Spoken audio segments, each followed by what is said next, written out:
Jean-François. Ah, bah, dis donc, t'es là, Fabien. Je ne t'avais pas vu. J'étais concentré sur mes choix. Tu es encore là, c'est incroyable. C'est dingue. Donc, mesdames et messieurs, bonjour et bienvenue pour cette, je ne sais pas, deuxième, troisième, quatrième vidéo. Troisième. Oui, mais on ne sait pas encore. On va peut-être glisser des trucs, tu sais. On a peut-être des surprises en stock. Donc, pour cette vidéo sur Path of Civilization, le déroulé d'un tour de jeu, comment ça se passe, la précision sur chaque phase, qu'est-ce qu'on fait et quels sont les choix qu'on va pouvoir faire et ceci de manière à pouvoir vous faire découvrir en profondeur les finesses de ce jeu. J'ai réussi à faire une phrase sans respirer, c'est génial. Allez, on est parti. Donc Fabien, on t'écoute, on était à la phase C, si je ne dis pas de bêtises. Exactement, la phase C. Donc pour rappel, à la phase B, nous avons produit des cubes un peu partout. Durant la phase C, on va s'en servir, en tout cas à 3 endroits, la spiritualité, les merveilles et les leaders. Okay. Sur votre plateau individuel, vous avez un rappel de l'ordre. Et donc on est parti tout de suite pour la spiritualité. On va voir comment ça fonctionne, c'est extrêmement simple. Sur le plateau spiritualité, il y a différents niveaux, d'accord ? Et on voit qu'il y a un coût pour franchir ce niveau et pour faire avancer son pion d'un niveau. Et on voit que le coût, il se paye avec des sages. Oui. J'aime bien les appeler followers, décidément. Oui, j'adore ma histoire de... ça n'est pas sur Twitter. Oui, ça fait un peu Instagram, j'aime beaucoup. On les paye donc, on les récupère, on les met dans la boîte. Et qu'est-ce qui se passe ? On va regarder les bienfaits qu'apporterait cette progression de la spiritualité, de la civilisation. Donc le coût pour progresser se trouve toujours entre les deux niveaux. Exactement, hein, exactement. Donc ici, il coûtait 2, donc j'ai juste pris 2. Voilà. Le truc important, on est obligé d'avancer. D'accord. Et deuxième truc important, si on pouvait avancer 2 fois, eh ben on ne le fait pas, on n'avance que d'une fois. Donc si on peut avancer, on avance et on paye. Et si on peut avancer 2 fois, ben on ne le fait pas, c'est qu'une fois. D'accord. Si on est seul avancé, ce qui est le cas dans mon premier exemple, on regarde les bienfaits et on en choisit un. Et l'autre, on le laisse, hop, et on en choisit un. Ici, le symbole indiqué, c'est le symbole de l'héritage martial qui fait progresser notre marqueur sur la piste d'héritage martial. C'est un peu comment est-ce que notre civilisation elle inspire peur aux autres civilisations. T'as pas tellement envie de te battre avec une civilisation qui a une tradition guerrière. Ouais, tu vois, genre l'armée romaine qui se ramène sur le champ de bataille. Voilà, exactement. Tu te dis, un peu moins. Ouais. Donc ça, c'est exactement ce que ça représente. Donc ici, faisons l'exemple où j'aurais choisi ça comme bienfait. Ouais. En progressant juste au-dessus, il y a écrit un petit multiplicateur. Au début, c'est x1. Ça veut dire que j'applique une fois le bienfait, je progresse d'une fois sur la piste d'héritage martial. Le truc intéressant dans cette affaire-là, c'est que si jamais un joueur plus tard progressait, lui, il n'aurait pas le choix. Il est obligé de prendre le bienfait que j'ai décidé. D'accord. Donc ton bonus d'arriver en premier, en fait, c'est de faire un choix philosophique pour tout le monde. Exactement. Mais tout le monde va pouvoir bénéficier de ce choix par la suite. Bien sûr. D'accord. Si jamais il progresse à ce niveau-là. Alors au début, c'est assez fréquent qu'il progresse. À la fin, on voit que ça, quand même, ça coûte les coûts sont plus chers. Ouais. Les points de victoire à station fin de partie sont évidemment plus importants. On l'imagine facilement. Et les avantages, les bienfaits sont multipliés de plus en plus. Et oui, il y a un petit effet multiplicateur qui est indiqué dessus. Okay. On va tout de suite expliquer. Bon, on va le faire. Hop. Imaginons que nous sommes dans cette situation-là et que nous ayons 2 civilisations qui seraient en capacité d'avancer. Okay. Donc là, c'est le cas. Pour avancer du niveau 1 au niveau 2, le coût est de 2 sages. 2 civilisations de 2 sages. C'est pas un jeu séquentiel. On joue plutôt en simultané. C'est ça. Comme on est tous les deux obligés d'avancer, tous les deux on paye. Ouais. Ça n'a pas changé. Et donc on avance tous les deux, on avance. Et là, la différence, c'est quand on est 2 à atteindre pour la première fois un niveau, on crée un schisme, une sorte de différents chemins que prendrait la spiritualité. Et du coup, chacune des civilisations va choisir quel est le bienfait qui lui conviendra. En l'occurrence, ici, on a le choix entre un carré jaune, à savoir un follower, imaginons un philosophe qui irait... Tu les aimes, tes philosophes. Oui, je les adore. Qui irait dans la piste des philosophes et qui serait donc utile pour le prochain défi. Ou alors, moi qui pourrais décider plutôt de faire progresser ma population, car on a le symbole de population. Alors ici, on a révélé 2 bienfaits. Même s'il y avait 3 civilisations qui montaient en même temps, c'est toujours 2 bienfaits qu'on révèle. Ce sont les 2 qui sont présents sur ce niveau-là. Tout à fait. Donc à partir du moment où on est plus de 1 à progresser, on révèle tous les bienfaits. Tous les bienfaits, c'est accessible à tout le monde par la suite, même pour ceux qui arrivent par après. Bien sûr. Ils ont le choix entre les 2 chemins. Exactement. Alors, petite précision également, ici on a un petit rappel de tous les bienfaits qui sont présents et qui sont face cachée. Tous les bienfaits vont être révélés à un moment ou à un autre sur le jeu. Et donc, il n'y a pas de tiens, il y a tel bienfait que j'aimerais bien avoir, mais il ne va jamais apparaître dans le jeu. Tout ça est connu et visible, mais on ne sait pas à quel moment ils viennent et quel sera le multiplicateur. Ok, facile. Extrêmement simple. On enchaîne directement la phase suivante. Donc là, on a vu, c'était... Je fais juste une précision. Oui. Les points de victoire qui sont ici au-dessus, c'est le niveau où on est, c'est le nombre de points de victoire qu'on obtient à la fin de partie. Tout à fait. Pas le cumul. Non, parce que tout à fait. certaines personnes posent encore la question. Je peux comprendre. On passe à la suite. On passe à la suite. Et donc, Les si vous regardez votre petit plateau individuel sur lequel il y a le rappel, juste après, c'est les bâtisseurs et les merveilles. C'est pour ça qu'on l'a mis dans cet ordre-là. Spiritualité, merveille, leader. Ok. Là, ici, c'est la règle du toujours du 1. Vous n'êtes pas obligé d'acheter la différence spiritualité, mais vous ne pouvez acheter qu'une seule merveille par tour. Donc même si vous avez les moyens d'en acheter, de bâtir comme un fou, non, c'est une seule. Non. Au début de la partie, les merveilles, elles coûtent 2. C'est pour ça que j'avais 2 bâtisseurs pour l'exemple, en me disant, je vais me construire une merveille. D'accord. Si on est seul à construire une merveille, c'est assez simple. On paye la merveille, et on prend la merveille, et on la place devant soi. Okay. Au moment où on construit la merveille, on gagne immédiatement les bonus qui sont indiqués dessus. Les points de victoire sont très bien en fin de partie, ça ne sert à rien de s'embêter avec ça. Par contre, ici, on voit qu'il y a 2 éléments. J'ai pris la merveille Guantija, qui est à Malte, sur l'île de Gozo, me semble-t-il. J'y suis allé. J'en viens. D'accord.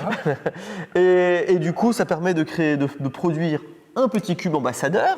On voit que c'est un c'est un carré, il est violet, donc il va dans la truc violette. Et également, cette fois-ci, un rond avec le symbole de spiritualité et il est bleu. Quand c'est un rond, c'est toujours une recherche. Carré, cube, rond, recherche. Donc ici, c'est parfait, c'est immédiat. On ferait progresser le petit marqueur. Au moment où on a acquis la chose, on laisse l'élément devant soi. Ça sera important pour les futurs défis.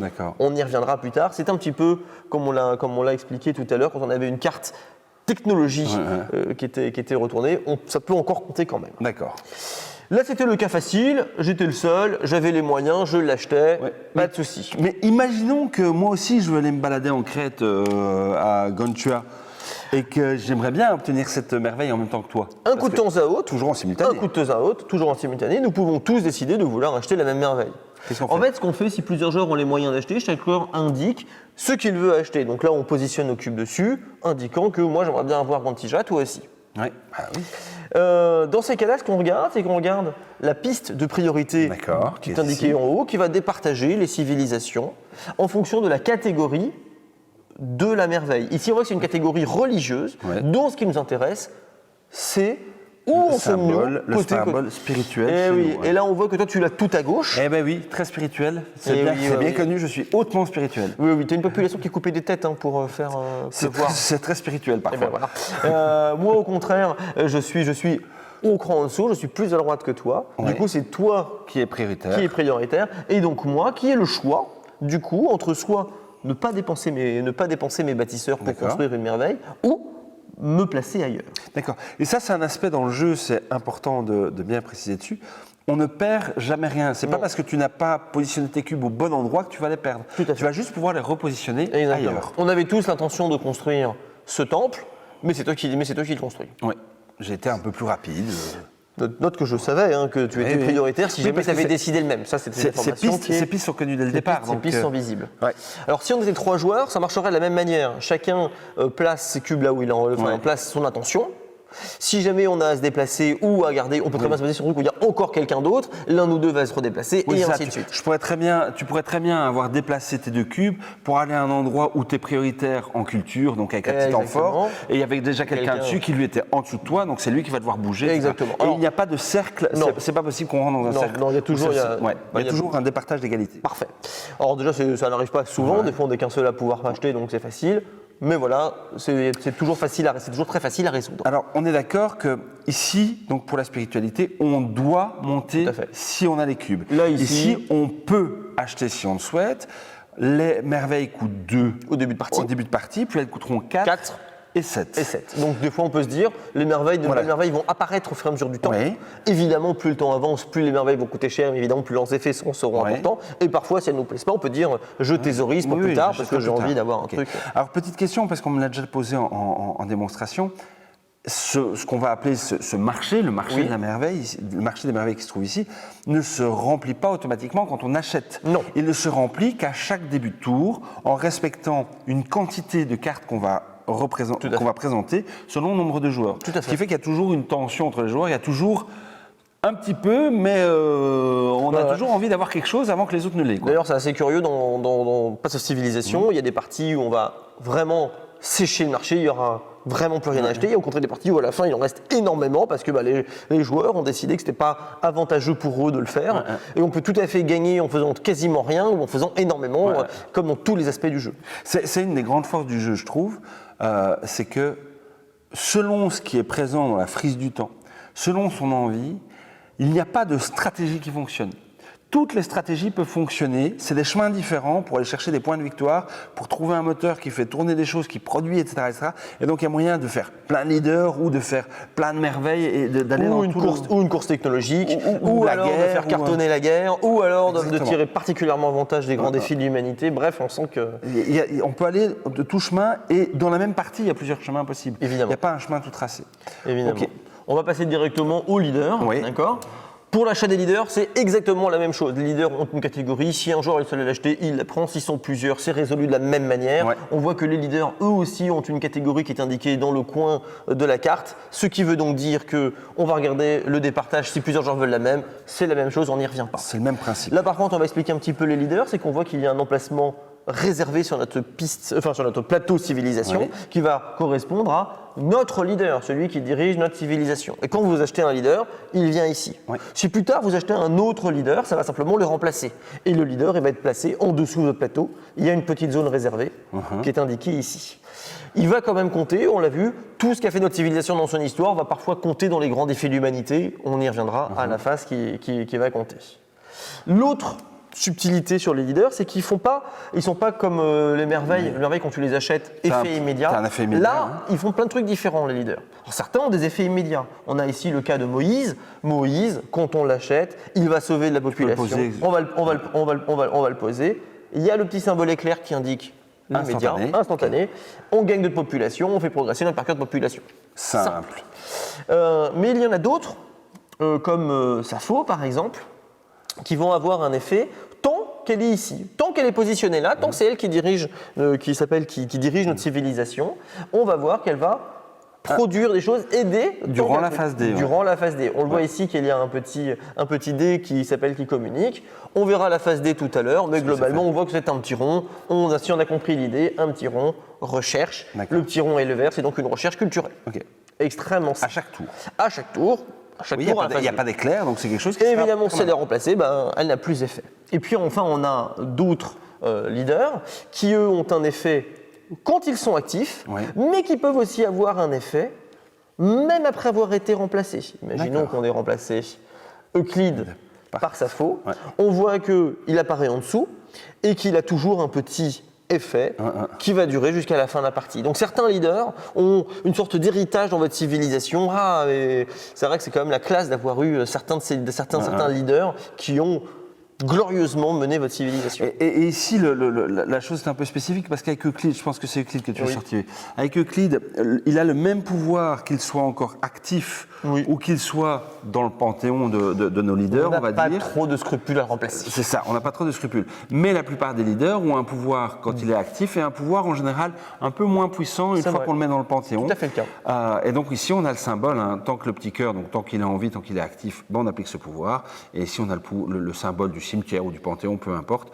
Et à ce moment-là, on l'applique à ce moment-là. Tout à fait. Petite précision aussi, les leaders apporteront des points de victoire en fin de partie également. Bien sûr. Eh bien, c'est tout pour les leaders, puisque globalement, c'est le même fonctionnement que les merveilles, avec des subtilités sur les effets. Sur le fonctionnement. Donc, on rappelle, on doit acheter, on doit progresser dans le niveau si on peut.